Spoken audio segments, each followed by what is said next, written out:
All right, now I'm upstairs. I'm making dinner. Now I'm chopping this up. Oh, look at that. I turned this into video 141. So this evening, we are making pork chops, and these are the porterhouse cut of a pork chop. They have a little bone in, not a big in. And the porterhouse and the pork chop, very much like you get a porterhouse of a steak.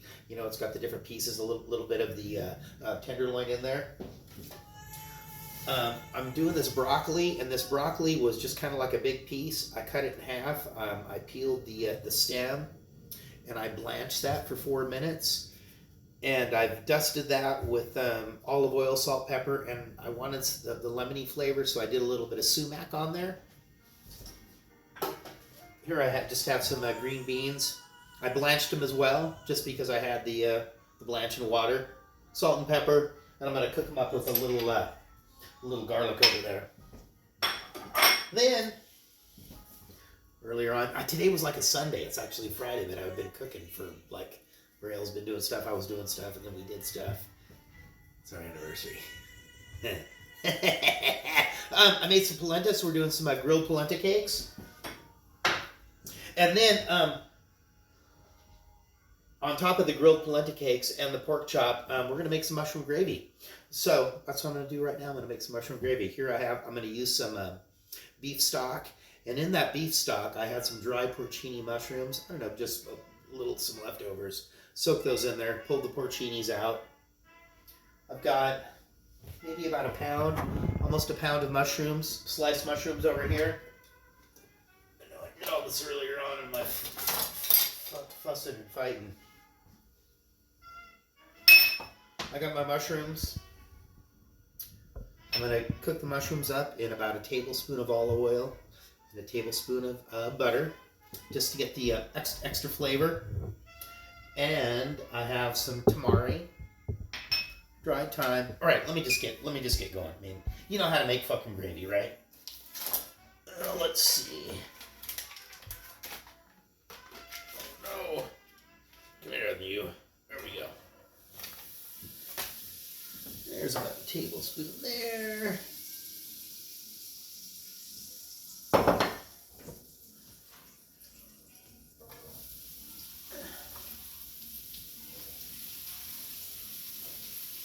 You're gonna get it. You'll see what I'm doing. Right, I got the fat's in the pan. The fat's in the pan and the wine's in my hand. Yeah, there we go.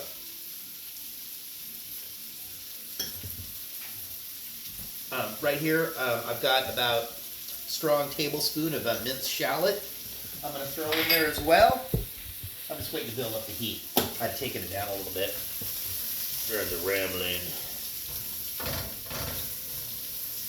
And when this cooks down a little bit more, I'm going to put that garlic in there. And that's about it. I think we're going to hit pause because this is going to take... Oh, over here for tomorrow night, because I have to plan ahead. I'm doing a dish tomorrow night where I've done the strained yogurt or labna, not non-fat, just plain yogurt, but I've strained through a coffee filter. Straining it right now. By the time we get around to it tomorrow, about 24 hours, it kind of makes it kind of thick, almost like a ricotta or something like that. And then I made some basil oil. And right now I'm using the sous vide technique on some sliced carrots. And the carrots are in there with a little bit of olive oil, a little bit of sherry vinegar, and a little bit of salt.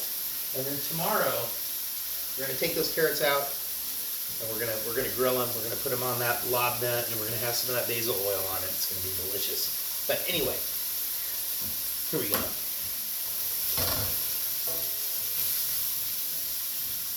There we go.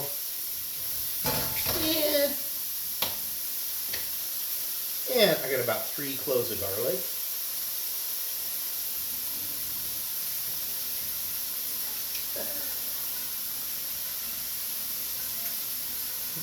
I got cheated with the tunes, Ray. There we go. There we go.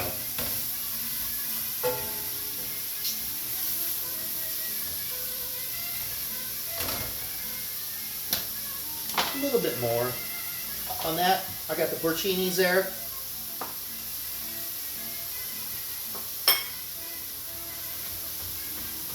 I'm going to chop those up really, really good. I think this is going to be very tasty gravy. I wanted something that was a little bit more flavorful than just your average gravy on a Friday night. All right. So there we go. So I already have the fat in there. 2 tablespoons, tablespoon of butter, tablespoon of oil, 2 tablespoons of flour. I'm just going to sprinkle that on there. And then, you ever been married 27 years? Ha ha ha! Think about that. Think about this. We've been doing code tag for 14 or 15 years. 14 years. Yes, we have. What? It's crazy. That's crazy. There we go. So I'm just going to let this flour. There we go. It's just like making the roux with the flour and the fat. You get it all nice and blended in there. This is kind of like the same technique. Kind of same technique when we made the our Del Ridge gumbo there way back when. Beef stock.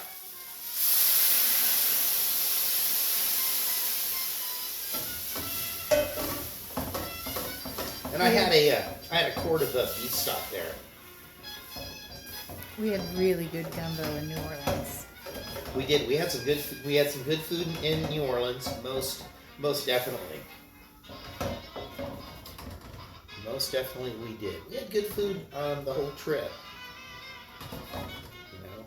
Except once. Except once. We had one stinker. All right. Tamari, that's about a half a teaspoon. And tamari's kind of like a wheat-free soy sauce kind of a deal, if that's what you need to do.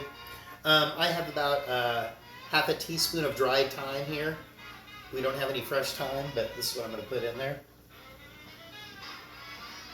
And that tamari is going to give it a little bit deeper, richer, flavor.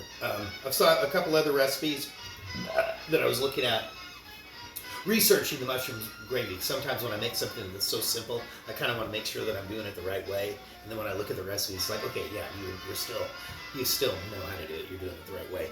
But the tamari was something added extra. I saw another one that did add miso instead of the tamari. The Maggi seasoning or the kitchen bouquet also, just gives it that little extra flavor. All right, well, there we go. There's our gravy. It's going to be fucking delicious. Well, we're going to have to hit pause and we're going to be back when I cook the rest of this food up.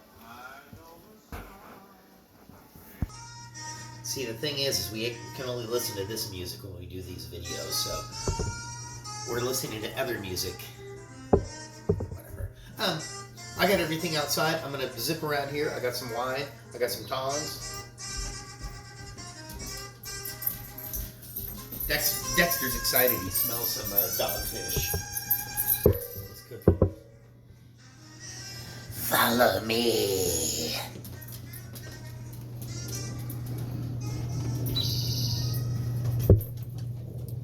Yeah, we're resurfacing the deck here next week, so everything's down in a.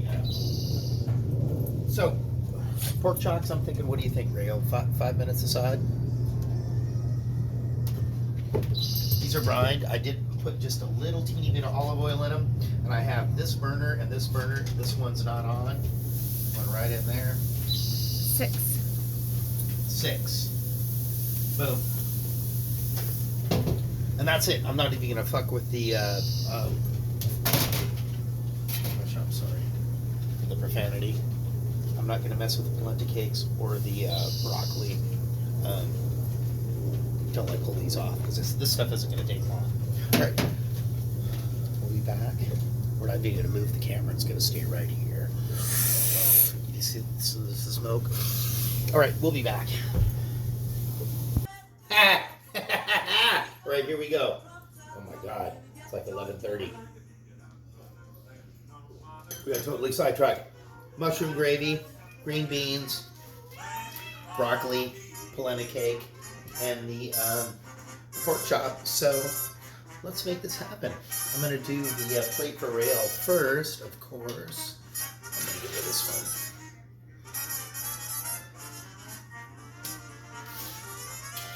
Hopefully the pork chop is okay. I did temp it out properly. Let's get these. Here's the broccoli that was blanched first for 4 minutes, dusted with a little salt, pepper, olive oil, and sumac. I'm gonna take that. No, let's go like that on that one. There we go.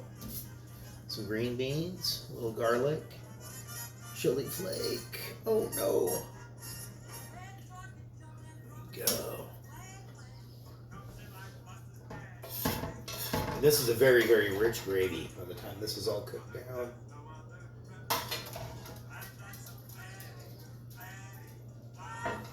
Boom.